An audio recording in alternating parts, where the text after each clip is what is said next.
जनता स्वयं सडकमा आएर नेताहरूको विरुद्ध लड्नु पर्थ्यो। नेता लखेट्न निस्किनु पर्ने दिन नजिक आइसकेको थियो। दृढ सङ्कल्प र अठोट भयो भने भ्रष्टाचार नगरेर पनि देश चलाउन सकिन्छ। विदेशीहरूको आशीर्वाद र समर्थन नलिकन पनि, विदेशीहरूको गुलामी नगरेर पनि उनीहरूसँग मित्रतापूर्ण सम्बन्ध राखेर देश चलाउन सकिन्छ। नेपालमा राजनीति गर्न सकिन्छ। कुनै पनि मूल्यमा यो निर्वाचन क्षेत्र राष्ट्रिय प्रजातन्त्र पार्टीले जित्नुपर्छ भन्ने कुरामा यसको नेतृत्व स्पष्ट छ। अहिलेको समय राष्ट्रिय प्रजातन्त्र पार्टीको समय हो। Subscribe and press the bell icon to never miss any update. राष्ट्रिय प्रजातन्त्र पार्टीमा स्वागत गर्न पाउँदाखेरि मलाई अत्यन्त खुसी लागेको छ। सबै नवप्रवेशी साथीहरूलाई राष्ट्रिय प्रजातन्त्र पार्टीमा हार्दिक स्वागत गर्न चाहन्छु। राष्ट्रिय प्रजातन्त्र पार्टीमा तपाईहरुको उपस्थितिले राष्ट्रिय प्रजातन्त्र पार्टीलाई देशको विद्यमान विकृति विसङ्गतिको अन्त्य गरेर देशमा सुशासन स्थापित गरिकन नेपाली जनताको गौरव र इतिहासलाई जीवित राख्ने, देशलाई सुखी र समृद्ध बनाउने जो अभियान छ राष्ट्रिय प्रजातन्त्र पार्टीको, त्यसमा तपाईहरुको महत्त्वपूर्ण योगदान हुनेछ र राष्ट्रिय प्रजातन्त्र पार्टीको यो अभियानमा तपाईहरुको महत्त्वपूर्ण भूमिका रहनेछ भन्ने मैले विश्वास लिएको छु। राष्ट्रिय प्रजातन्त्र पार्टीको अध्यक्षको हैसियतले तपाईहरुका अगाडि प्रतिबद्धता पनि व्यक्त गर्न चाहन्छु कि तपाईहरु जुन विश्वासको साथ राष्ट्रिय प्रजातन्त्र पार्टीमा प्रवेश गर्नुभएको छ, तपाईहरुको विश्वासमा कुनै पनि क्षण कुनै पनि प्रकारको कुठाराघात हुने, विश्वासमा शंका पैदा हुने खालका क्रियाकलापहरू हुने छैन। तपाईहरुको यो साथ, तपाईहरुको यो अपार माया, यो सबको बलमा राष्ट्रिय प्रजातन्त्र पार्टी आफ्नो निष्ठामा, आफ्नो प्रतिबद्धतामा अझ मजबुत बनेर जानेछ, अझ दृढताका साथ उभिनेछ। तपाईहरु सबलाई थाहा छ, निकट भविष्यमै प्रदेश तथा प्रतिनिधि सभाको निर्वाचन हुँदैछ। यो प्रदेश तथा प्रतिनिधि सभाको निर्वाचन देशको वर्तमान विषम परिस्थितिमा नेपाली जनताको लागि एउटा महत्त्वपूर्ण अवसरको रूपमा आएको छ। अहिले लोकतन्त्रको नाममा, गणतन्त्रको नाममा केही सीमित राजनीतिक दलहरूबाट जुन प्रकारको लुटतन्त्र मच्चिराखेको छ, जुन प्रकारले देशमा भ्रष्टाचार व्याप्त भएर गएको छ, जुन प्रकारले वैदेशिक हस्तक्षेप बढेर गएको छ, जुन प्रकारले महँगी बढेर गएको छ, अथवा देशको सबै क्षेत्र जसरी अस्तव्यस्त भएर गएको छ, जसरी देश समग्रमा भन्ने हो भने बर्बादीको बाटोतर्फ गइराखेको छ, यदि मङ्सिर 4 गते चुनाव नहुने हो भने हामीले अरू नै बाटो पक्रनु पर्छ। हामीले हाम्रो अगाडि आफ्नो हातले मतदान गरेर यो स्थितिको परिवर्तन गर्ने अवसर नपाउने हो भने हामीले श्रीलङ्काका जनता जस्तो जनता स्वयं सडकमा आएर नेताहरूको विरुद्ध लड्नु पर्थ्यो। नेता लखेट्न निस्किनु पर्ने दिन नजिक आइसकेको थियो। तर हाम्रो सौभाग्यको कुरा हो, अहिलेको सरकारले समयमै आवधिक निर्वाचनको घोषणा गरेको छ।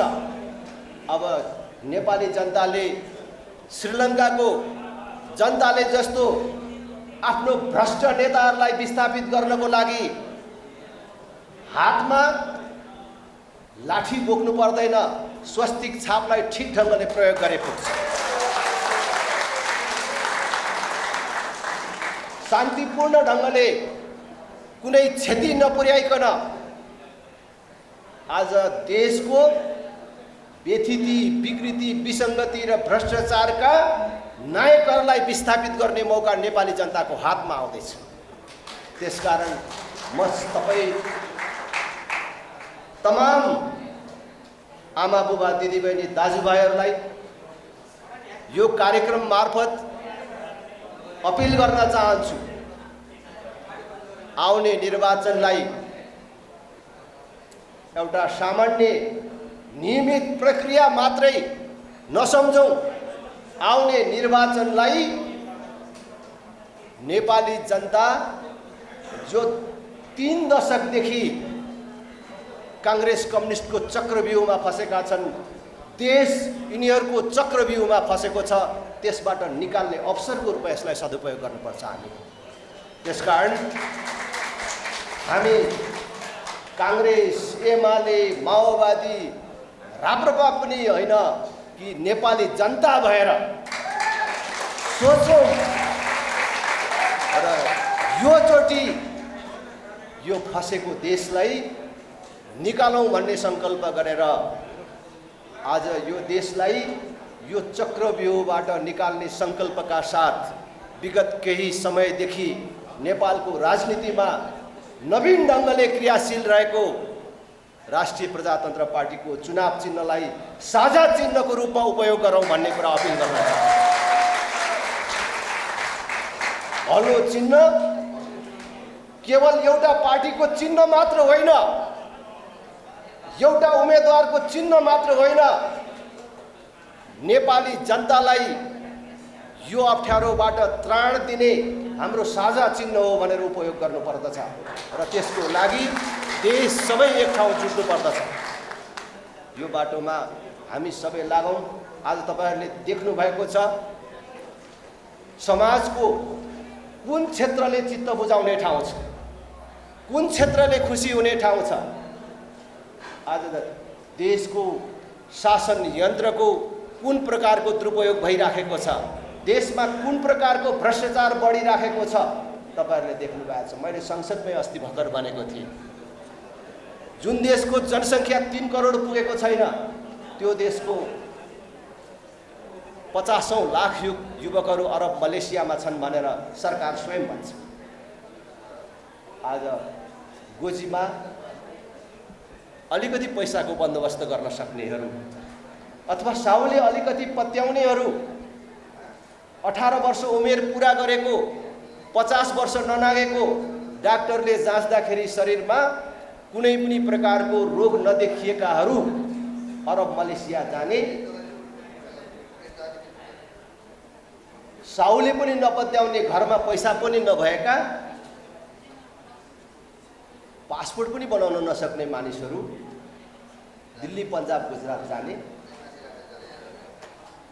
योग्यता क्षमता भएको तर देशमा अवसर नपाएकाहरू, सक्नेहरू, राम्रा युवाहरू अमेरिका, युरोप, अस्ट्रेलिया जाने, जो अधिकांश फर्कने सम्भावना पनि कम हुन्छ। अनि देशमा रहेका थोरै युवाहरूमध्ये ठुलो सङ्ख्या हाम्रा नेपाली युवाहरूको लागि मात्रै भनेर सीमा पारी स्थापित गरिएका अथवा खोलिएका लागु औषध पसलको दुर्व्यसनको शिकार हुने, अनि बाँकी रहेका अलिअलि युवाहरू राजनीतिक सत्ता स्वार्थको गोटी बनेर कुद्ने।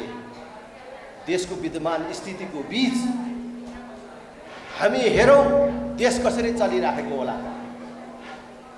आज देश, मैले फेरि पनि भन्छु, हाम्रो सामान्य आँखाले देखे जस्तो सामान्य अवस्थामा छैन। मैले भने कि 3 करोड जनसङ्ख्या नभएको देशको यति ठुलो युवा पङ्क्ति यो अवस्थामा छ भने देश आज कुन बाटोमा छ? हाम्रो भाइ छोराहरूलाई बेचेर, उनीहरूको श्रम बेचेर, उनीहरूको पसिना बेचेर उनीहरूको रगत पसिनाबाट आएको रेमिट्यान्सबाट देश चलाएर अनि देश चलाएको छु भनेर भन्नेहरू देशका लागि अपराधीहरू। यिनीहरूलाई दण्ड दिने मैले भने उचित मौका भनेको निर्वाचन। राष्ट्रिय प्रजातन्त्र पार्टी शान्तिपूर्ण परिवर्तनमा विश्वास गर्छ। त्यसैले निर्वाचनलाई यो परिवर्तन गर्ने अवसरको रूपमा उपयोग गर्न चाहन्छ। त्यसैले हामी तपाईहरुसँग यो परिवर्तनको अभियानमा सहभागी हुन हार्दिक अपील गर्न चाहन्छौँ। राष्ट्रिय प्रजातन्त्र पार्टी हाम्रो जीवनकालमै यो देश बनाउन सकिन्छ। दृढ संकल्प र अठोट भयो भने भ्रष्टाचार नगरेर पनि देश चलाउन सकिन्छ। विदेशीहरूको आशीर्वाद र समर्थन नलिकन पनि विदेशीहरूको गुलामी नगरेर पनि उनीहरूसँग मित्रतापूर्ण सम्बन्ध राखेर देश चलाउन सकिन्छ, नेपालमा राजनीति गर्न सकिन्छ भन्ने सङ्कल्पका साथ तपाईहरुको बिचमा। त्यसकारण एकचोटि राष्ट्रिय प्रजातन्त्र पार्टीलाई बलियो बनाउने, राष्ट्रिय प्रजातन्त्र पार्टीलाई एउटा यो देशको बलियो र निर्णायक शक्तिको रूपमा स्थापित गर्ने अभियानमा तपाईहरु सबैको साथ सहयोगको लागि म फेरि अपील गर्न चाहन्छु। सबै नेता कार्यकर्ता साथीहरूलाई पनि उच्च मनोबलका साथ अगाडि बढ्न अपील गर्न चाहन्छु। हाम्रा धेरै शुभेच्छुकहरूलाई भ्रम छ, ए राजेन्द्र यो भोट मागेर भोट ल्याएर कहिले कति सिट ल्याएर राजा ल्याउने हो, कहिले हिन्दू राष्ट्र स्थापना गर्ने हो, कहिले यो संहिता फाल्ने हो भनेर भन्नुहुन्छ। तर मलाई विश्वास छ कि राष्ट्रिय प्रजातन्त्र पार्टी जस्तो पार्टीले 2/3 बहुमत नल्याइकन पनि एउटा बलियो हैसियत मात्रै प्राप्त गरेपछि यही कांग्रेस एमालेहरूलाई यो देशमा कुनै न कुनै प्रकारको राजा चाहिन्छ, हिन्दू राष्ट्र चाहिन्छ, यो संहिता चाहिँदैन भन्ने बाटोमा ल्याउन सकिन्छ भन्ने विश्वास छ। यही कांग्रेस एमालेहरूले अस्ति भर्खरै माओवादीले 40 बुँदे माग राखेर अगाडि ल्याउँदाखेरि उसको मुख्य राजनीतिक माग भनेको संविधान सभाको निर्वाचन भन्ने थियो। संविधान सभाको माग गरेको थियो। खास गरी त्यसबेलाको कांग्रेसले त्यो संविधान सभासम्म पनि सुन्न चाहेन। गणतन्त्र, धर्मनिरपेक्षता, संघीयताको त कुरै कहाँ थियो कहाँ। माओवादीलाई संविधान सभाको लागि जंगल जान बाध्य बनायो। माओवादीले ठोकेर ल्याएपछि संविधान सभाको ससम्म पनि सुन्न नचाहने कांग्रेस एमालेहरूलाई संविधान सभामा मात्र होइन गणतन्त्र, धर्मनिरपेक्षता र संघीयतामा समेत सहमत गरायो भने एउटा शक्ति निर्माण भएपछि यो देशका कांग्रेस एमालेहरू त कुनै पनि बेला फेरिने रहेछ। आज उनीहरूलाई आफै पनि महसुस भइसकेको छ कि हामीले विदेशीहरूको इशारा र निर्देशनमा माओवादीहरूले लाठी बजाएको कारण हामीले जुन बाटो स्वीकार गर्यौं, जुन गणतन्त्र, धर्मनिरपेक्षता, संघीयताको बाटोबाट देशलाई अगाडि लान स्वीकार गर्यौं, त्यो गलत भएछ भन्ने कुरा उनीहरूलाई अहिले महसुस भइराखेको छ भन्ने कुरा त उनीहरूको अभिव्यक्तिले पनि थाहा पाइराखेको छ। त्यसबेला राप्रपा जस्तो पार्टी एउटा बलियो शक्तिको रूपमा स्थापित भयो भने माओवादीले जस्तो कांग्रेस एमालेहरूलाई ठोकेर होइन, हामी बुझाएरै राजा र हिन्दू राष्ट्रको पक्षमा ल्याउन सक्छ। त्यसकारण पहिले राष्ट्रिय प्रजातन्त्र पार्टीलाई नेपालको बलियो शक्तिको रूपमा स्थापित गर्ने काममा हामी सबै दत्तचित्त भएर कुनै पनि प्रकारको भ्रममा, कुनै पनि प्रकारको दुविधामा नपरिकन अगाडि बढौँ भन्ने कुरा म अपील गर्न चाहन्छु। यो निर्वाचन क्षेत्र राष्ट्रिय प्रजातन्त्र पार्टीको आधार क्षेत्र जस्तो, कुनै पनि मूल्यमा यो निर्वाचन क्षेत्र राष्ट्रिय प्रजातन्त्र पार्टीले जित्नुपर्छ भन्ने कुरामा यसको नेतृत्व स्पष्ट छ। त्यसकारण यस क्षेत्रबाट को उठ्ने भन्ने कुरा सबैको सल्लाहको कुरा हो। आज मलाई खुसी लागेको छ राष्ट्रिय प्रजातन्त्र पार्टीमा कुनै समयमा उम्मेदवार उठ्दिने मान्छे पाइँदैन थियो, अहिले म उठ्छु भन्ने मानिसहरूको ताती लाग्यो। खुसी कुरा। विधान बमोजिम सबै तहको सुझाव सिफारिस र धरातली यथार्थ आवश्यकता सबलाई ध्यानमा राखेर हामी उचित निर्णय गर्ने नै छौँ। जो उम्मेदवार भए पनि राष्ट्रिय प्रजातन्त्र पार्टीको उम्मेदवार हुनेछ, जसले जिते पनि राष्ट्रिय प्रजातन्त्र पार्टीले जित्नेछ। त्यो सोच र दृष्टिकोणका साथ हाम्रा सबै नेता कार्यकर्ता साथीहरू आजबाट भोलि नै चुनाव छ भन्ने ठानेर परिचालित हुन म आग्रह गर्छु। तपाईँ हरेक कार्यकर्ता साथीहरूलाई भन्न चाहन्छु, भोलि चुनाव हुँदाखेरि अघिल्लो दिन कसरी आत्तिएर कुद्नुहुन्छ त्यसरी नै यो बाँकी सबै समय कुद्नुहोस्, त्यसरी नै मेहनत बढाउनुहोस्। अहिलेको समय राष्ट्रिय प्रजातन्त्र पार्टीको समय हो। त्यसकारण राष्ट्रिय प्रजातन्त्र पार्टीका कुनै पनि कार्यकर्ताले मनमा कुनै पनि प्रकारको हीनताबोध पाल्न जरुरी छैन।